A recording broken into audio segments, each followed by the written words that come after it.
थे global initiatives, और global initiatives में जो सबसे पहला इनिशिएटिव है जिसको हम आज पढ़ेंगे, that is Vienna convention for the protection of ozone layer 1985, जो कि ऑस्ट्रिया के शहर वियना में उसका जो कैपिटल है उधर मुनक़िद की गई थी। तो सबसे पहले तो इसके बारे में थोड़ी बहुत हम एक अंडरस्टैंडिंग डेवलप करते हैं कि ये था क्या। तो Vienna convention for the protection of the ozone layer एक मल्टीलैटरल एनवायरमेंटल एग्रीमेंट है, MEA है, साइंड इन 1985, 1985 में इसको साइन किया गया, that provided frameworks for international reductions in the production of chlorofluorocarbon, जिसको हम नॉर्मली CFC के जार्गन से याद रखते हैं। CFCs आपके तमाम तर कूलिंग अप्लाइंसेस के अंदर इस्तेमाल होता है, जिसके अंदर एयर कंडीशनर्स हैं, आपकी फ्रीज़र्स हैं, फ्रिजेस हैं, आपकी गाड़ियों के एयर कंडीशनर्स हैं। हम जब कहते हैं ना कि वो आम ज़बान में आपके वालिद साहब या आपकी वालदा, या हो सकता है कि आपने ख़ुद भी कभी ये कहा हो कि जी वो बुलाएं इलेक्ट्रिशियन को, और इलेक्ट्रिशियन आके कहता है कि जी सर ये इसकी गैस ख़त्म हो गई। तो वो जो गैस होती है ना, वो अमूमन अगर पिछले ज़माने की बात की जाए तो वो क्लोरोफ्लोरोकार्बन हुआ करते थे, अब हाइड्रोक्लोरोफ्लोरोकार्बन या हाइड्रोफ्लोरोकार्बन होते हैं। तो CFCs के रिडक्शन के ऊपर बात करनी थी। अच्छा, क्योंकि due to their contribution in the destruction of the ozone layer and resulting increase in the threat of skin cancer. ठीक है, बहुत ज़्यादा स्किन के मसाइल होना शुरू हो गए थे। क्यों होना शुरू हो गए थे, उसके पीछे वजह ये थी कि आपकी जो ओजोन लेयर होती है, ओजोन लेयर आपकी एटमॉस्फेयर है, ये अर्थ की बॉडी है, ये सारा पार्ट आपका एटमॉस्फेयर है, ये अर्थ है आपका। ठीक है, this is a very thin layer. अगर आप पहला हमारा जो मॉड्यूल था उसको याद करें तो उसके अंदर जो मैं आपको बता रहा था एटमॉस्फेयर के बारे में, एटमॉस्फेयर वगैरह के बारे में आपको जो मैंने सारा बताया, तो उसमें ये एक थिन सी लेयर है। अब CFCs की एमिशन की वजह से होता क्या था, ये O3 की लेयर है, O3। ठीक है, ऑक्सीजन के 3 इसमें एटम्स लगे होते हैं। तो O3 की ये जो लेयर है इसको कहते हैं हम ओजोन, ऑक्सीजन की ओजोन। ठीक है, ओजोन को ये डिप्लीट करता था, यानी O3 को केमिकली चेंज करके ये ऑक्सीजन में कन्वर्ट करता था और बाकी कुछ चीज़ों बनता था। ठीक है, सो ये होता था प्रोसेस पूरे का पूरा, जिसके तहत आपकी जो लेयर थी ये डिप्लीट होती थी। ये लेयर इंपॉर्टेंट क्यों थी, ये इंपॉर्टेंट इसलिए थी क्योंकि सूरज की जो एक्सेसिव शुआएँ हैं, जो एक्सेसिव UV रेज थी जो सूरज से आती थी, उनको ये सेफ गार्ड करती है लेयर। चूँकि ये लेयर टूटना शुरू हो गई, डिप्लीट होना शुरू हो गई, उसकी वजह से सूरज की ज़्यादा शुआएँ आने लगी, जिसकी वजह से आपने देखा स्किन के बहुत मसाइल होना शुरू हो गए। और सिर्फ स्किन के मसाइल एक मसला नहीं था, इसके साथ साथ अगर आपकी जो अंडरस्टैंडिंग अब तक डेवलप हो जानी चाहिए रिगार्डिंग क्लाइमेट चेंज, अगर सूरज की शुआएँ ज़्यादा पहुँच रही हैं और ज़्यादा इंटेंसिटी वाली शुआएँ यहाँ पे पहुँच रही हैं, तो जो हमारे यहाँ जो ग्रीन हाउस गैसेज मौजूद हैं वो उनको एब्जॉर्ब भी ज़्यादा कर रही हैं, और उसकी वजह से आपकी क्लाइमेट चेंज के अंदर भी आपको एक पैटर्न नज़र आता है, जो कि आप देखते हैं कि क्लाइमेट चेंज भी आपको बतदरीज इंक्रीज होता हुआ नज़र आएगा। ठीक है, तो ये एक इसका आइडिया था जिसके तहत ये आपकी जो पूरी के पूरा वियना कन्वेंशन था ये सेटअप किया गया और हुआ।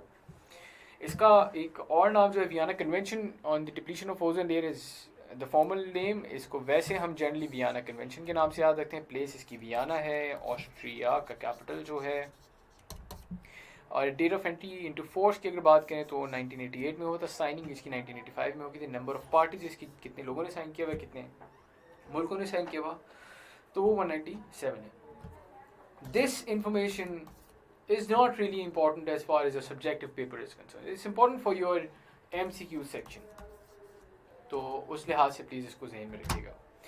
खैर, कॉन्टेक्स्ट की बात करें, वैसे तो किसी हद तक मैं कॉन्टेक्स्ट आपको बता चुका हूँ, लेकिन अगर इसका डिटेल में जाएँ तो during the 1970s research indicated that man made chlorofluorocarbons reduce and convert ozone molecules into the atmosphere. ये बात गुफ्तगू कर चुके हुए हैं हम। वियना कन्वेंशन कि अगर जनरली बात की जाए, ये तो एक प्रिंसिपल था ना जिसके तहत वियना कन्वेंशन हुई। वियना कन्वेंशन की जनरली बात की जाए तो वियना कन्वेंशन अब तक के जितनी ज़्यादा कन्वेंशन हैं उनमें it is one of the most successful treaties of all time, having been ratified by 197। सिर्फ साइन नहीं हुई, ratification by 197 states, 197 countries have ratified this convention. उन लोगों ने मिलकर काम करने की कोशिश की है, और and as well as the यूरोपीय यूनियन, आपकी यूनाइटेड नेशंस में जितने आपके छोटे आइलैंड्स हैं ना, उन लोगों ने भी इसको रेटिफाई किया हुआ है। इसके बारे में मजे की बात ये कि अब हमारा जो ओजोन डिप्लीशन का मसला था ना वो तकरीबन ख़त्म हो गया है. Ozone depletion is no more a problem for us as of now. Ozone depletion is not a problem. Important कि वियना कन्वेंशन इसलिए होते हैं क्योंकि हिस्टोरिकली एक तो इंपॉर्टेंट है क्योंकि एक बड़ा इंपॉर्टेंट स्टेप था. इन्वायरमेंट का हिस्सा ये आपका ओजोन लेयर, उसको डिप्लीट होने से बचाया. एक अच्छी केस स्टडी के तौर पे एक जो कहते हैं ना प्रॉमिसिंग या पॉजिटिव केस स्टडी के तौर पे आप इसको समझ सकते हैं. फिर अगर बात की जाए अगर इसकी बात की जाए, इसके आगे प्रिंसिपल्स की बात की जाए तो it acts as a framework for the international efforts to protect ozone layer.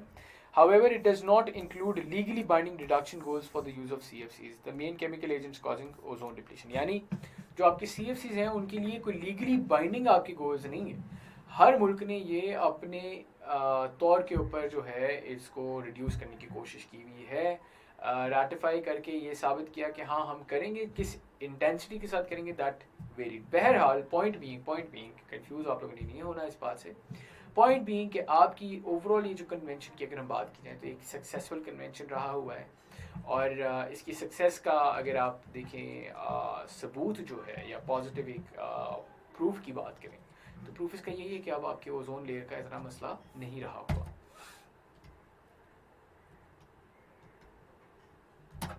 अच्छा, तो प्रोविजंस की बात करें तो सबसे पहले प्रोविजंस से मुराद दिया जा रहा है कि कौन सा स्टेप्स हैं जो लिए गए इस कन्वेंशन के अंदर. ऐसा कौन से स्टेप्स हैं जो लिए गए, यानी वे फॉरवर्ड क्या था इस कन्वेंशन का, तो वो आ जाता है आपकी under the heading of provisions. तो सबसे पहले तो ये आप देख सकते हैं रिसर्च. ठीक है, provisions include the international sharing of climate and atmospheric research to promote knowledge of the effects of the ozone layer. सबसे पहली बात जो की गई वो यही की गई कि देखिए 1985 में आप लोगों ने ये तो अंदाज़ा लगा दिया कि हमारे यहाँ एक बहुत बड़ा मसला है ओजोन डिप्लीशन का. उसके लिए हमें एक सॉलिड ग्राउंड चाहिए जिसकी बेसिस के ऊपर हम कोई टैंजिबल एक्शंस ले सकें. ठीक है, उसके लिए ज़रूरी ये था कि आपके मुल्क जो हैं वो आपस में रिसर्च शेयरिंग करते हैं, नॉलेज शेयरिंग करते हैं. और यही हुआ जिसके बेसिस के ऊपर फिर आप आगे देखेंगे कि आपका मॉन्ट्रियल प्रोटोकॉल भी होता है. Montreal Protocol is a protocol of the Vienna Convention and it gives direction to the conclusions drawn in the Vienna Convention. ठीक है, जो अभी पिछली स्लाइड के अंदर हमने पढ़ा है कि आपके CFCs को HFCs के साथ इन्होंने डिस्प्लेस करना था. तो वो कैसे हमें पता चला, वो हमें इसी तरह पता चला कि वो आपकी ये रिसर्च के थ्रू हमें अंदाज़ा हुआ कि आपके CFCs को हम लोगों ने HFCs के साथ रिप्लेस करना है टू बिगिन विद, और आगे फिर प्रोविजंस इसकी होती रहती हैं.